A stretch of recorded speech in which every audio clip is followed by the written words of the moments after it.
आत्मा को लेकर कई सारे बुद्धिजीवियों की अलग अलग राय है। कुछ मानते हैं कि आत्मा होती है तो कुछ लोग आत्मा पर बिल्कुल भी विश्वास नहीं करते।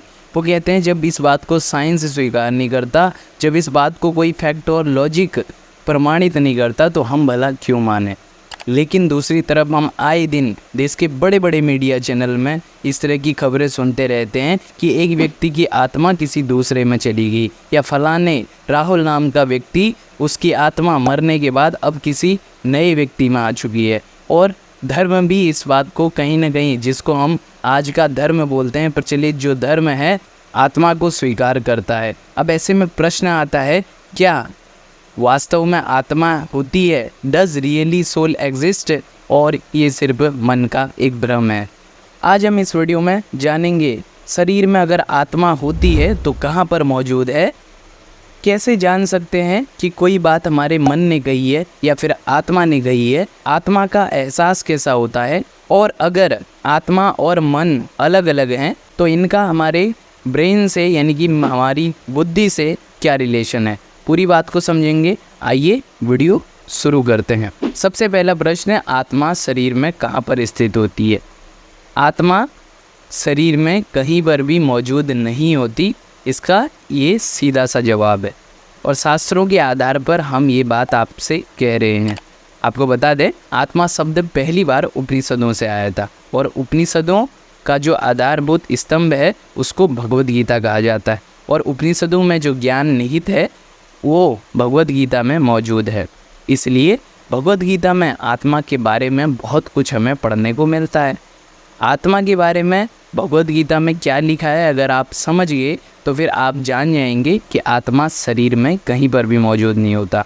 श्रीमद् भगवद गीता अध्याय 2 20वां श्लोक, भगवान श्री कृष्ण कह रहे हैं, आत्मा किसी काल में भी न तो जन्मता है और न मरता ही है, तथा न यह उत्पन्न होकर फिर होने वाला ही है, क्योंकि आत्मा अजन्मा, नित्य, सनातन और पुरातन है। शरीर के मारे जाने पर भी वह मारा नहीं जाता। तो क्या कहा जा रहा है आत्मा के बारे में, हमें ध्यान से समझना होगा। कहा जा रहा है आत्मा कभी नहीं जन्मता और न ही कभी मरता, और न ही ये दोबारा कभी जन्म लेता है। यानी कि इस दुनिया में आत्मा कोई ऐसी चीज़ है जिसका ना तो कभी जन्म हुआ है ना कभी मरण हुआ है। तो अब आप दुनिया में ध्यान से देखिए क्या क्या चीज़ें हैं यहाँ पे जो मरती हैं और जिनका नया जन्म होता है।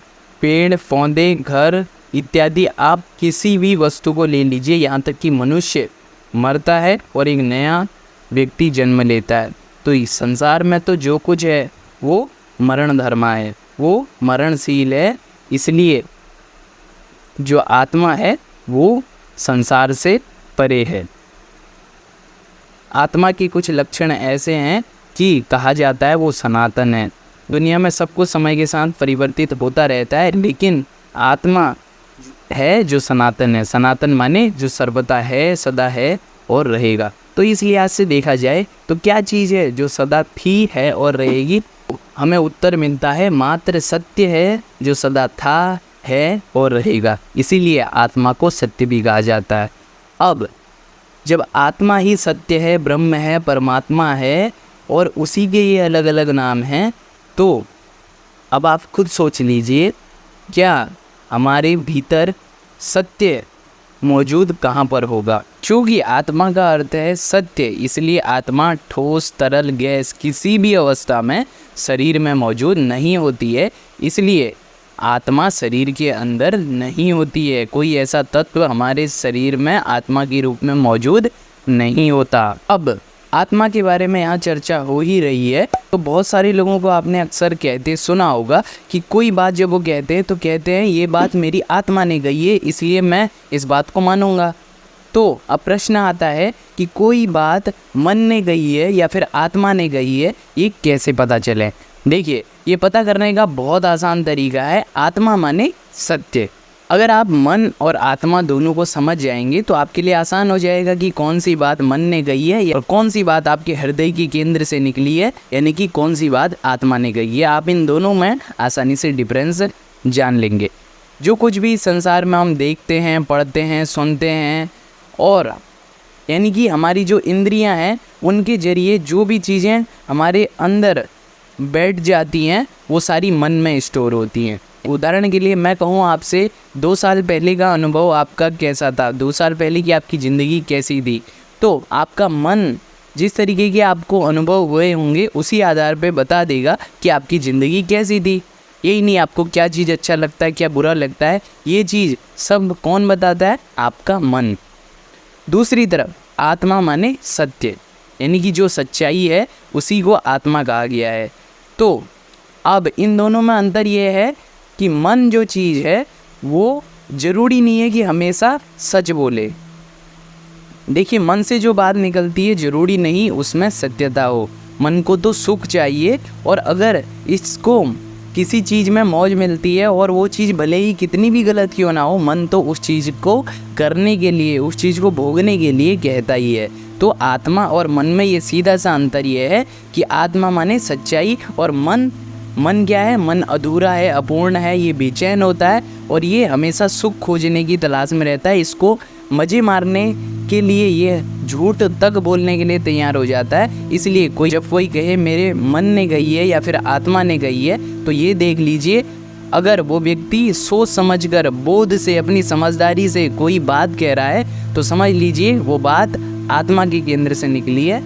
दूसरी तरफ अगर व्यक्ति सिर्फ मज़े मारने के लिए, अपने सुख के लिए कोई बात कह रहा है तो वो बात मन ने कही है। इस तरीके से हम आसानी से मन और आत्मा में अंतर कर सकते हैं। आत्मा से जो भी बात निकलेगी वो सच्चाई की होगी उसमें कई बार। और जब इंसान सच्चाई बोलता है, जब इंसान सच्चाई के केंद्र से जीता है, तो कई बार उसका नुकसान भी हो रहा हो तो वो जानता है क्योंकि क्या सही है, इसलिए वो फिर अपने नुकसान को भी झेल जाता है, जो व्यक्ति आत्मा के केंद्र से जीता है। वहीं दूसरी तरफ जो मन के केंद्र से जी रहा है वो अपने मज़े के लिए दूसरे का भी नुकसान करने के लिए तैयार होता है। अब प्रश्न ये आता है, आत्मा का एहसास कैसे हो? कैसे ये फीलिंग आए कि जो हमारे अंदर सब कुछ चल रहा है, हम कैसे जाने कोई चीज़ सच्ची है या फिर नहीं? यूँ तो इस बात का सीधा जवाब ये है कि आत्मा का कोई एहसास नहीं होता, क्योंकि सत्य का भला क्या अनुभव हो सकता है? सत्य तो सब अनुभव, सब एहसासों से परे है। सत्य वो है जो कभी किसी की पकड़ में नहीं आ सकता, ना उसका कोई रंग है, रूप है, ना आकार है, ना उसके बारे में हम कोई कल्पना कर सकते हैं। अगर मैं आपको कहूँ कि सत्य की कोई इमेजिनेशन करो, तो बताओ आप सच्चाई की क्या इमेजिनेशन कर लोगे? सत्य अपने आप में ही कुछ न होते हुए भी बहुत कुछ है, इसलिए उसका एहसास नहीं हो सकता। हाँ, सच्चाई को जान करके, सच्चाई में जी करके जो इंसान सच्चाई से प्रेम करने लगता है उसको फिर सच्चाई, या हम कह सकते हैं आत्मा का एहसास होता है। दूसरी तरफ जो व्यक्ति अपने मन के कहने पर चलता है, बिना यह जाने बूझे कि ये मेरे लिए सही है अथवा गलत है, इससे दुनिया पर क्या प्रभाव पड़ेगा, बिना ये सब कुछ जाने बगैर जो सिर्फ अपने मज़े मारने के लिए मन के कहने पर चलता है, उस व्यक्ति को आत्मा का एहसास कभी नहीं हो सकता। बस अभी आप ये समझ सकते हैं। अब प्रश्न ये है, आत्मा अलग है, मन अलग है, तो फिर इन सब का माइंड से, यानी हमारी बुद्धि से क्या लेना देना है? जैसा कि हमने शुरुआत में ही जाना कि मन हमेशा सुख की तलाश में रहता है, और इस सुख को पाने के लिए वो बुद्धि का इस्तेमाल रिसोर्स की तरह करता है। उदाहरण के लिए, आपको लगता है पार्टी करने से मज़ा आता है, तो आपकी बुद्धि फिर आपको बताती है ना कि किस तरीके से आप अपने दोस्तों के साथ या मेहनत करके, पैसा कमा करके, कई तरह के जुगाड़ करके किस तरीके से पार्टी कर सकते हैं और वो सुख भोग सकते हैं, मज़े मार सकते हैं। दूसरी तरफ आत्मा यानी जो सत्य है, कोई बात आपको सच्ची सच्ची मालूम है, उसमें भी बुद्धि का प्रयोग होता है। कोई आपको, मान लीजिए, पता चला है कि कहीं पर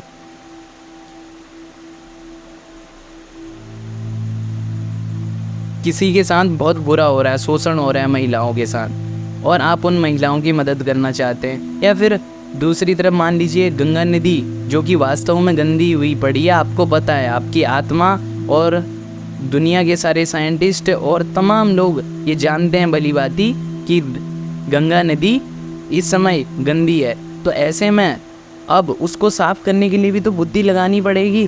तो बुद्धि आत्मा की भी अनुगामी हो सकती है और मन की भी, लेकिन ज़्यादातर समय हमारा जो मन होता है, हम अपनी बुद्धि को मन की सेवा में लगा लेते हैं। लेकिन होना ये चाहिए कि कि हमें अपनी बुद्धि को सच्चाई के लिए, सच्चाई की सेवा में लगाना चाहिए। यही धर्म है और इसीलिए बुद्धि का उपयोग होना चाहिए। तो साथियों, इस वीडियो को देखने के बाद आत्मा से जुड़ा अभी भी मन में कोई प्रश्न है और आप इस विषय पर और डिटेल से समझना चाहते हैं तो मैं आपको रिकमेंड करूंगा इस पुस्तक को पढ़ने की, जिसका लिंक आपको वीडियो के डिस्क्रिप्शन में मिलेगा। बहरहाल, इस वीडियो को देखने के बाद अगर कोई सवाल या सुझाव है तो कमेंट सेक्शन में बताइए। साथ ही आप इस ईमेल आईडी पर भी अपने सवालों और सुझावों को शेयर कर सकते हैं। और ये वीडियो पसंद आए तो इसको शेयर जरूर कर दें। धन्यवाद।